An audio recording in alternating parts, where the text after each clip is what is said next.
जिस गणतंत्र पर पूरे विश्व को नाज है, कुछ उपद्रवियों ने उसका उपहास बना दिया। गणतंत्र दिवस पर गुंडों ने उस तंत्र को चुनौती दी जिसकी ताकत गण से है। कल देश की बेशकीमती राष्ट्रीय धरोहर लाल किले से उपद्रवियों का तांडव करती तस्वीरें सामने आई थी।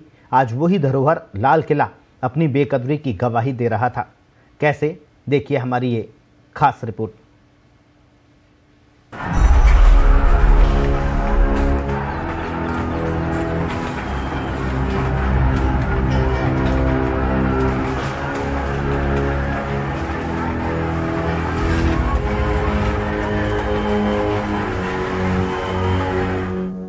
हमें कुछ कहने की जरूरत नहीं, ये तस्वीरें सब कुछ बयां कर रही है।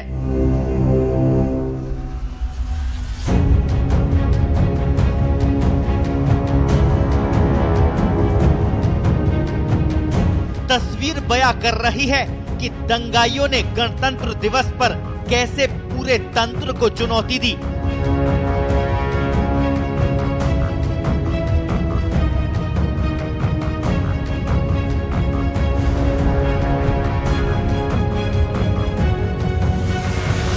ये तस्वीर बता रही है कि दंगाइयों को राष्ट्रीय ध्वज और राष्ट्रीय धरोहर का सम्मान करना नहीं आता, और ये तस्वीर बयां कर रही है कि कानून वापसी की जिद पर अड़े दंगाई किसी की भी जान ले सकते हैं। 26 जनवरी को देश की राजधानी दिल्ली में जो कुछ हुआ वो दुनिया में सबसे बड़े लोकतंत्र वाले देश भारत को शर्मसार कर रहा था। राजधानी की सड़कों पर उत्पातियों और उपद्रवियों का तांडव चल रहा था। लाल किले की प्राचीर से देश की आन बान शान के प्रतीक तिरंगा झंडा को फहराने की बजाय उसे गिराया जा रहा था। दिल्ली पुलिस के जवानों को पीटा जा रहा था, बसों को तोड़ा जा रहा था और ट्रैक्टर परेड में शांति का दावा करने वाले 40 किसान नेता मौन थे। ऐसे में बड़ा सवाल ये कि दिल्ली में हुड़दंग और अराजकता क्या सोची समझी साजिश थी। सवाल ये भी कि आखिर किसने इन आंदोलनकारियों को उकसाया था, और सवाल ये भी कि वैश्विक मंच पर देश की बदनामी करने वाले उपद्रवियों को लेकर सरकार क्यों चुप है और अराजक तत्वों के खिलाफ सख्त कार्रवाई कब होगी।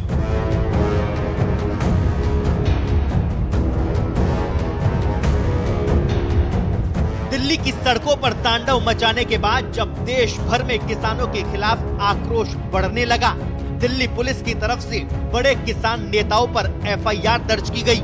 200 लोगों को हिरासत में लिया गया, तो आंदोलन कर रहे किसान संगठनों में भी दो फाड़ होना शुरू हो गई।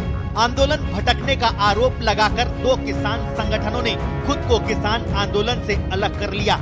अखिल भारतीय किसान संघर्ष समन्वय समिति और राष्ट्रीय किसान मजदूर संगठन के राष्ट्रीय अध्यक्ष वीएम सिंह ने कहा कि वो इस आंदोलन से खुद को अलग कर रहे हैं। इसके अलावा भारतीय किसान यूनियन भानु गुट ने भी किसान आंदोलन खत्म करने का ऐलान कर दिया। खड़ा करने का काम 26-27 में दिल्ली लाने का काम वीएम सिंह का था। 27 अक्टूबर को भी मैंने, जब पंजाब के लोग दिल्ली लेके आए थे, प्रेस कॉन्फ्रेंस की थी और मैंने कहा था कि हम सब मिलकर करेंगे 2 दिन का ये आंदोलन। पर इसलिए नहीं आए थे कि देश को, अपने आप को 26 जनवरी को सबको बदनाम करने का काम हमने किया, इसलिए हम नहीं आए थे यहाँ पर। हम आए हैं केवल और केवल अपने, जब वापस जाए धान का पूरा रेट मिले, गन्ने का पूरा रेट मिले, हमारा ब्याज मिले और हम पे एक भी केस ना लगे घर जाने के बाद, इसलिए यहां पर आए थे। ये वार्ता में हुई नहीं कोई बातें। इसलिए इस आंदोलन से, जो इनका आंदोलन है, हम इनको शुभकामनाएं देते हैं। ना तो इन्होंने पहले कहा था वीएम सिंह हमसे अलग है, कोई दिक्कत नहीं है मुझे। हमने सपोर्ट किया, गाजीपुर ने पूरा सपोर्ट किया, और जैसे मैंने कहा 2-3 दिन के अंदर जो बाकी लोगों को आना है, आज हमारे निर्णय के बाद उनको भी सोचना पड़ेगा कि वापस आना चाहते हैं नहीं आना चाहते। हमारा निर्णय स्पष्ट है।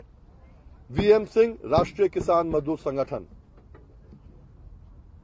इस आंदोलन को यहीं पर ही अलविदा कहते हुए, मैं कल की घटना से इतना दुखी हूं और इतना शर्मसार हूं कि अब मेरा मन चिल्ला बॉर्डर से इस समय काल और परिस्थिति के अनुसार मैं आज घोषणा करता हूं कि अपने भारतीय किसान भानु के जो संगठन का यहां धरना चल रहा था लगभग 58 दिनों से उसको खत्म करता हूं, समाप्त करता हूं। दिल्ली हिंसा के जिम्मेदारों पर कार्रवाई अब तक नहीं हुई, लेकिन सियासत जरूर शुरू हो गई है।